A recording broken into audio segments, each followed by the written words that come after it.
पांचवें चरण में बिहार के 5 सीटों पर मतदान आज थे। आपको बता दें कि उन 5 सीटों में हाजीपुर, मुजफ्फरपुर, सारण, सीतामढ़ी और मधुबनी में आज मतदान हुए। आपको बता दें कि इन 5 सीटों पर काफ़ी चर्चा थी।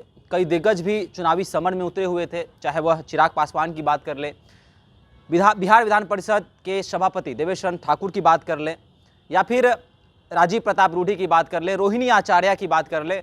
तमाम जो दिग्गज हैं वह इस चुनावी समर में उतरे हुए थे। अब आज शाम के 5 बज चुके हैं और लगभग 48% जो है वोटिंग हो चुकी है। क्या कुछ आज का माहौल बना, किसके पक्ष में यह 5वां चरण जा रहा है, इन तमाम विषयों पर बात करने के लिए मेरे साथ मेरे सहयोगी उदित तारेन मौजूद है। क्या लग रहा है, 5वें चरण का वोटिंग अब लगभग खत्म ही होने वाला है, क्या कुछ कहेंगे? हवा किस ओर, किस रुख में है? देखिए शुभम, शाम के करीब 5:30 के आसपास समय हो रहा है, तो अब अंतिम फेज में ही वोटिंग जा रहा है। 5 सीटों पर आज वोटिंग हुआ है। चाहे आप सीतामढ़ी की बात कीजिए, सारण की बात कीजिए, हाजीपुर हो, मधुबनी हो या मुजफ्फरपुर हो। शुरुआत हम लोग हाजीपुर से करते हैं। हाजीपुर सबसे हॉट सीट, सबसे high profile seat, Chirag Paswan की सीट। कहा जा रहा था कि क्या होगा चिराग का, और हम लगातार 3 दिनों से इस बात पर चर्चा भी कर रहे थे शुभम कि हाजीपुर में अगर कुशवाहा और राजपूत वोटर्स चिराग का साथ नहीं दिए तो वहाँ पर खेल खराब हो जाएगा एनडीए का। चिराग वहाँ से हार भी सकते हैं, इसकी चर्चा हम कर रहे थे, संभावना था इसका, लेकिन हुआ नहीं। हाजीपुर में कुशवाहा और राजपूत वोटर ने चिराग का खुले दिल से समर्थन किया है। चाहे आप राघोपुर की बात कीजिए, चाहे आप महुआ की बात कीजिए, जो भी इलाका है वहाँ का, जो हाजीपुर से सटा हुआ और वहाँ के लोकसभा का इलाका है, सभी जगहों पर अभी तक जो रिपोर्ट आया है, कुशवाहा वोटर्स ने खुलकर चिराग का साथ दे दिया है। तो अब हम ये बात कह सकते हैं कि चिराग पासवान जो है वो हाजीपुर जो है वो निकाल रहे हैं। मतलब चिराग पासवान हाजीपुर में लीड ले चुके हैं अब तक का जो रिपोर्ट आया है। अब शाम के आधा 1 घंटा में कोई बड़ा खेल हो तो अलग बात है, जो कि होता नहीं है, अब संभावना नहीं है। तो एक बड़ी खुशखबरी है, खासकर चिराग पासवान के लिए। उनका प्रतिष्ठा, उनका इज्जत दांव पर लगा हुआ था। उनके पिता स्वर्गीय रामविलास पासवान का सीट था। इसके अलावा पासवान वोटर तो उनको वोट दिए ही हैं। यादव और मुस्लिम का वोट गया है सुचंदर राम को, इसमें कोई दो राय नहीं है। सुचंदर राम वहाँ पर यादव और मुसलमानों का वोट लिए हैं। वोट का मार्जिन जो हार जीत का है ना, वो थोड़ा कम होगा। ये बात जो निकल कर हाजीपुर से बात सामने आई है, कारण समझिए। यादवों का भी एक तबका था जो वोट करते रहा है पशुपति कुमार पारस को और उनके पहले रामविलास पासवान को। लेकिन आज जो रिपोर्ट निकल कर आया कि इस बार यादव जो है हाजीपुर के, वो चिराग के साथ नहीं जुड़ पाए हैं। मतलब कुशवाहा वोटर हो, धानुक वोटर हो, कुर्मी वोटर हो, राजपूत वोटर हो, पासवान वोटर हो, अति पिछड़ा, इन्होंने चिराग को वोट किया, लेकिन यादव और मुसलमान का एक मुश्त वोट जो है ना, वो गया सुचंदर राम के पास। तो इसलिए वहाँ पर लड़ाई हो गई। हम ये नहीं कहेंगे कि सुचंदर राम बड़े मार्जिन से हार रहे हैं, बड़े एक तरफा लड़ाई हुआ, ऐसा नहीं हुआ है। लेकिन चिराग पासवान एज पर हैं। चिराग पासवान वहाँ पर सीट निकालते हुए अभी तक दिख रहे हैं, जो रिपोर्ट हाजीपुर से निकलकर सामने आ रही है। अच्छा, ये हुआ क्यों? क्योंकि राजपूत हम लोग भी वहाँ पर गए थे हाजीपुर में, तो स्थानीय जो राजपूत थे वो नाराज थे चिराग से, दलित भी नाराज थे, दूध से नहलाया गया अम्बेडकर की मूर्ति को। तो क्या कुछ कहेंगे, अचानक से हवा कैसे बदल गई? देखिए, जहाँ तक अम्बेडकर की मूर्ति को दूध से नहलाने वाला प्रकरण था, वो रविदास समाज ने किया था, वो पासवान समाज ने नहीं किया था। इस बात को गौर करिएगा। और वो प्रायोजित था, वो प्रायोजित करवाया गया था। वो अब कौन सी पार्टी थी सभी जानते हैं कि किस पार्टी की तरफ से ये करवाया गया। और जहाँ तक नाराज राजपूतों का आप बात कर रहे हैं, राजपूत नाराज जरूर होंगे हाजीपुर में एनडीए से। देखिए, राजपूतों की नाराजगी चिराग से नहीं, एनडीए से है, बीजेपी से है। लेकिन अगर ऑप्शन चूज करना हो, चूंकि रिजर्व सीट है, कोई राजपूत तो वहाँ लड़ेगा नहीं, लड़ेगा चिराग पासवान ही और सुचंदर राम ही लड़ेंगे वहाँ पर। तो ऐसी स्थिति में राजपूतों के लिए देखिए, हम ये बात बार बार कहते हैं कि चिराग पासवान की जो एक्सेप्टेंस है वो सिर्फ पासवान समाज में नहीं है, सिर्फ रविदास समाज में नहीं है, सिर्फ मांझी समाज में नहीं है, मतलब सिर्फ अनुसूचित जाति में नहीं है। सवर्णों का एक बड़ा तबका चिराग को पसंद करता है, प्यार करता है, और वो आज दिखा है। राजपूत जो है वो खुलकर वोट दिए हैं चिराग पासवान को, एकदम खुलकर। सारण लोकसभा को लेकर क्या कहेंगे? आज खबर भी आई है कि बूथ कैप्चर कर लिया गया, राजीव प्रताप रूडी ने बड़ा आरोप भी लगाया है, FIR वगैरह भी हुआ है। क्या कुछ कहेंगे? रोहिणी आचार्य और राजीव प्रताप रूडी की लड़ाई में कौन आगे निकला? रोहिणी आचार्य जीत रही हैं। जो रिपोर्ट आया है सारण से, रोहिणी आचार्य एक तरफ से एज ले रही हैं। इस बार राजीव प्रताप रूडी जो है वो मुंह की खाने जा रहे हैं सारण लोकसभा में। देखिए, जहां तक आप बूथ कैप्चरिंग की बात कर रहे हैं, राजीव प्रताप, देखिए, कोई भी प्रत्याशी अगर इस तरह का बात कर रहा है, उसी से आप अनुमान लगा लीजिए कि उस प्रत्याशी में कितनी बेचैनी, कितनी बौखलाहट है। भाई, मोदी युग चल रहा है, 2019 या 2014 में जब बूथ कैप्चरिंग नहीं हुआ, तो अब बूथ कैप्चरिंग का तो मसला ही गलत है। राजीव प्रताप रूडी आरोप लगा रहे हैं कि अमनौर के बूथ संख्या 12, 13 और 14 में बूथ कैप्चरिंग हो गया। क्या संभव है आज के दिन में? ये पूरी तरह बेबुनियाद बात है अगर देखा जाए ज़मीन पर तो। लेकिन इसके पीछे कारण वही है, जैसा मैंने बताया कि भले ही कुशवाहा ने हाजीपुर में चिराग का साथ दिया, लेकिन वही कुशवाहा सारण में रोहिणी चार को वोट कर दिए हैं आज। और मैंने कल भी कहा था अपने विश्लेषण में कि 10% जो लवकुश वोट है शुभम, वो जिधर वोट करेगा वो सारण निकालेगा, और वो 10% लवकुश ने वोट कर दिया रोहिणी आचार्य के पक्ष में। 15 दिन से लालू प्रसाद यादव वहाँ पर कैंप डाल के बैठे हुए हैं। 15 दिनों से लालू यादव पटना नहीं है, वो सारण में बैठे हुए हैं। किसके लिए? बेटी रोहिणी आचार्य के लिए बैठे हुए हैं। दूसरी बात, बड़ी नाराजगी थी लोगों में, सारण छपरा के लोगों में राजीव प्रताप रूडी को लेकर बड़ी नाराजगी थी। ये भी एक फैक्टर बना कि जो खबरें आई कि भूमिहार वोटर भी जो हैं, वो चूंकि महाराजगंज में आकाश सिंह को टिकट दिया गया, तो वो भी इन्फ्लुएंस में आकर एनडीए को वोट नहीं किए हैं, रोहिणी चार को वोट कर दिए हैं। कई भूमिहार ऐसे हैं जो वोट ही नहीं देने निकले हैं। तो वो सब नुकसान तो बीजेपी को ही हो रहा है।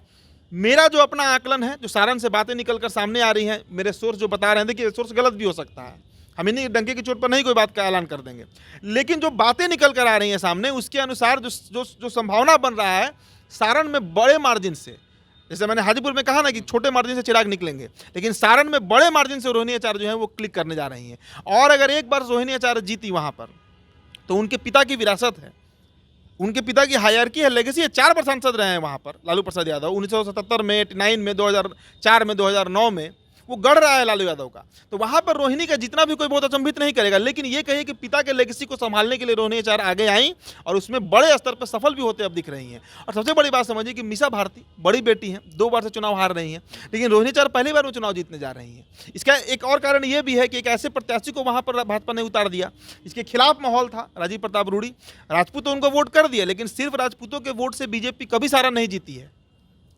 वहाँ पर बनिया वोट है, वहाँ पर कुशवाहा वोट है, वहाँ पे कुर्मी वोट है, अति पिछड़ा वोट है, वो वोट डिसिसिव होता है, और वो इस बार राजद के साथ चला गया। रोहिणी आचार्य इतिहास बनाने जा रही हैं। राजीव प्रताप रूडी ने परिवार के लगभग सभी सदस्यों को हराया है, लालू प्रसाद यादव हों या फिर चंद्रिका राय हों, राबड़ी देवी हों। बिल्कुल, नो डाउट रोहिणी आचार्य वहाँ पे इतिहास रचने जा रही हैं। वो जीत रही हैं तो इतिहास ही रच देंगे ना भाई। आप बड़ा दिग्गज नेता है बीजेपी के राजीव प्रताप रूडी, डंके की चोट पर था कि कोई हरा ही नहीं सकता है, लेकिन उनका छवि तो 2020 के कोविड से ही खराब हुआ, जब पप्पू यादव ने उनके एम्बुलेंस घोटाला का जो एम्बुलेंस वाला मामला हुआ था, वो जो उजागर कर दिया था, उसके बाद से ही उनका छिछा लेदर शुरू हो गया। और क्षेत्र में जनता बड़ी आक्रोशित है राजीव प्रताप रूडी से। देखिए, मैं बार बार इस बात को दोहरा रहा हूँ, सांसद भले ही जीत जाए नरेंद्र मोदी के नाम पर, लेकिन नरेंद्र मोदी आकर सारण में काम तो करेंगे नहीं। नरेंद्र मोदी आकर रविशंकर प्रसाद के लिए बख्तियारपुर का पुल तो बनाएंगे नहीं। जो पीपा पुल का मसला अभी उठ रहा है, पटना साहिब में भी हालत खराब है रविशंकर प्रसाद का। ये मसला इतना आसान नहीं है भाई। नरेंद्र मोदी बनारस के सांसद हैं, उनका काम बनारस में, तो वहाँ पे काम हो रहा है, लेकिन मोदी के नाम पर आप कितने दिन सारण जीतिएगा, कितने दिन आप पटना साहिब जीतिएगा, बक्सर जीतिएगा, मोतिहारी जीतिएगा। मोतिहारी में भी राधा मोहन सिंह का हालत खराब है, वहाँ से जो रिपोर्ट आ रहा है वहाँ पे हालत खराब है राधा मोहन सिंह का। तो इस बार बीजेपी सांसदों के लिए लिटमस टेस्ट है।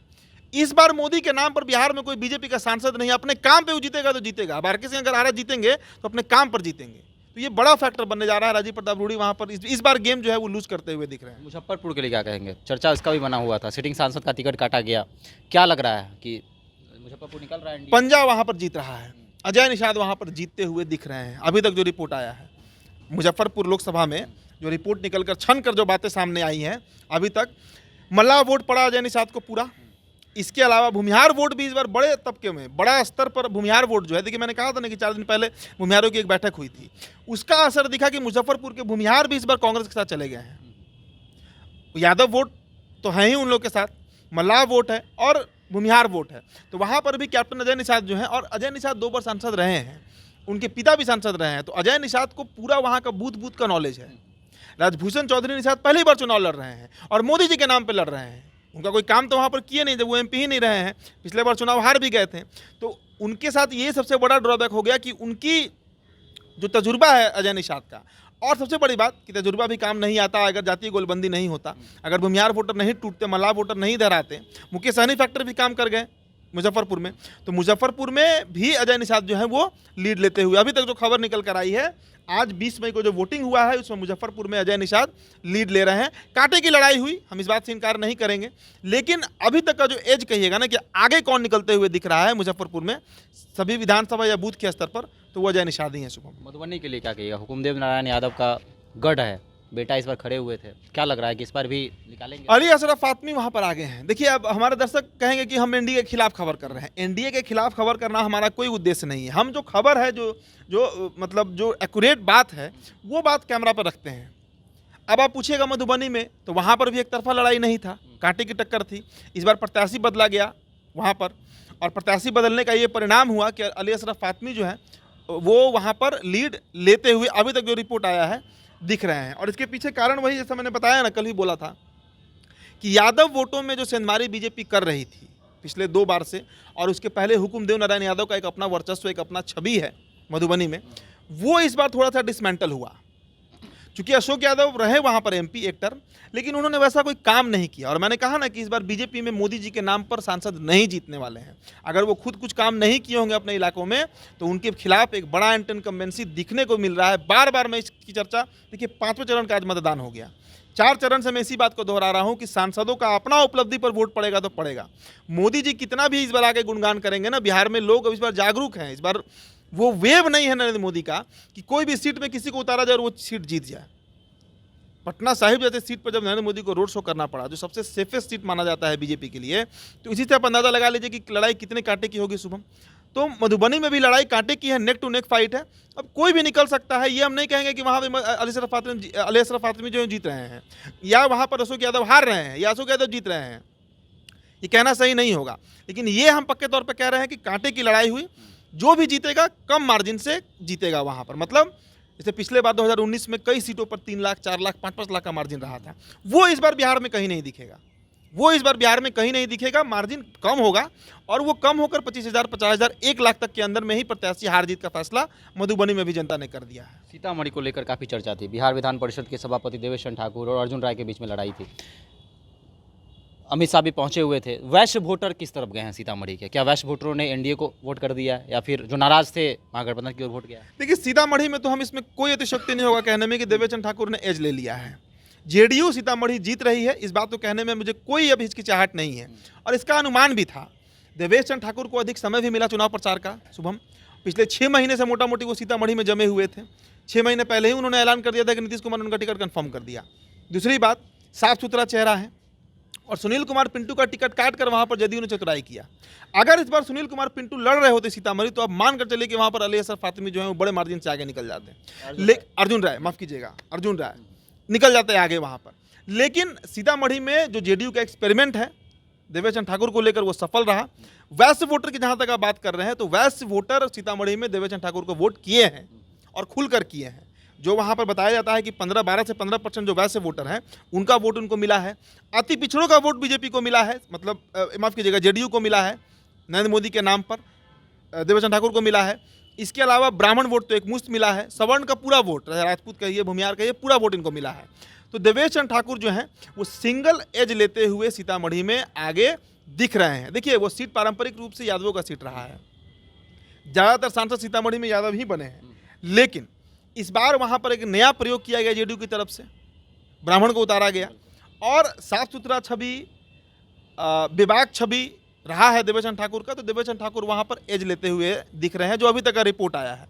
तो यही 5 सीट का है। हाजीपुर में चिराग आगे चल रहे हैं, मधुबनी में अली अशरफ फातमी आगे चल रहे हैं, मुजफ्फरपुर में अजय निषाद आगे चल रहे हैं, सारण में रोहिणी आचार्य आगे चल रही हैं, और सीतामढ़ी में देवेश चंद्र ठाकुर आगे चल रहे हैं। मतलब महागठबंधन 3 सीटों पर एज लेते हुए दिख रही है। 2 ही सीट पर एनडीए जो है वो आगे है, और वो 2 सीट है जो हाई प्रोफाइल सीट रहा। देवेश चंद्र ठाकुर भी बड़ा चेहरा माना जाते हैं नीतीश कुमार की पार्टी से, और हाजीपुर तो खैर चिराग पासवान है ही बड़ा चेहरा। तो यही अब तक का रिपोर्ट है। शुभम, चलिए, तो बिहार के 5 सीटों पर, 5 में से 3 सीटों पर जो है महागठबंधन लीड लेते हुए नजर आ रही है। वो सीटें आपको बता दें कि सारण है, जहाँ से रोहिणी आचार्य जीत रही हैं, तो वहीं पर मुजफ्फरपुर से अजय निषाद कांग्रेस के प्रत्याशी हैं, वह चुनाव जीत सकते हैं, हवा का रुख उनके तरफ है। साथ ही साथ आपको बता दें तो मधुबनी में खासकर अली अशरफ फातमी जो हैं वह जीतते हुए नज़र आ रहे हैं, और वहीं पर अगर हाजीपुर की बात करें, सीतामढ़ी की बात करें, तो हाजीपुर से चिराग पासवान की तरफ हवा का रुख है और सीतामढ़ी से जो है देवेश चंद्र ठाकुर, जिनको काफ़ी समय भी मिला, काफ़ी समय से वो प्रचार प्रसार कर भी रहे थे क्षेत्र में, तो इसका फल जो है देवेश चंद्र ठाकुर को मिलते हुए नजर आ रहा है। तो 5 में से 3 सीट महागठबंधन के प्रत्याशी जीत रहे हैं, 2 सीट एनडीए के खाते में जा रहा है। आपका क्या कहना है इस 5वें चरण के चुनाव के बारे में? आप भी हमारे साथ साझा कर सकते हैं। धन्यवाद।